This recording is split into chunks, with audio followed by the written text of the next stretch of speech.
আজ যাব দিদি বাড়ি, তো এর জন্য বেরিয়ে পড়েছি। তার আগে রাস্তা দিয়ে আমি কিনে নেব ডাব, কারণ আমাদের গাছের ডাবগুলো পাড়া হচ্ছে না, তাই এখান দিয়ে ডাব নিয়ে নিচ্ছি। অনেকে জিজ্ঞেস করেছো যে ডাব খাওয়া এখন ভালো কি না।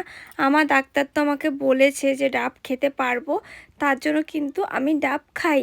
তো দেখো দিদি বাড়ি চলে এসেছি, আর এই যে গাড়িটা রাখতে খুব সমস্যা হয়ে যায় ওদের বাড়ি যখনই আসি। আর দেখো তিনজন মিলেই একদম পুরো কালো কালো, আর মেশো এসছে হ্যান্ডশেক করছে। তারপর দিদিকে দেখলাম কালো ড্রেস, মানে ওরা কালা কাউয়া সব সেজে বসে আছে। আমি নিজেকে একটু দেখিয়ে নিলাম। তারপরে দেখো আমরা খেতে বসে পড়েছি, বাবাও এসেছিলো দুপুরবেলা। আর আমার প্রচণ্ড খিদে পেয়েছে, আমাকে উপরে খেতে দিয়েছে। তারপর আবার বিকেলবেলা বাবা ভাপা পিঠে নিয়ে এসেছিলো, আমরা এটা খেতে খুব পছন্দ করি তার জন্য। আর আরাধ্যাও এসেছিলো, আরাধ্যা আমাকে একটু খাইয়ে দিচ্ছে। কারাই ভাপা পিঠে খেয়েছি একটু কমেন্টে জানিও তো। আর এরকম মিনি ব্লগ দেখতে হলে অবশ্যই সাবস্ক্রাইব করো। টাটা।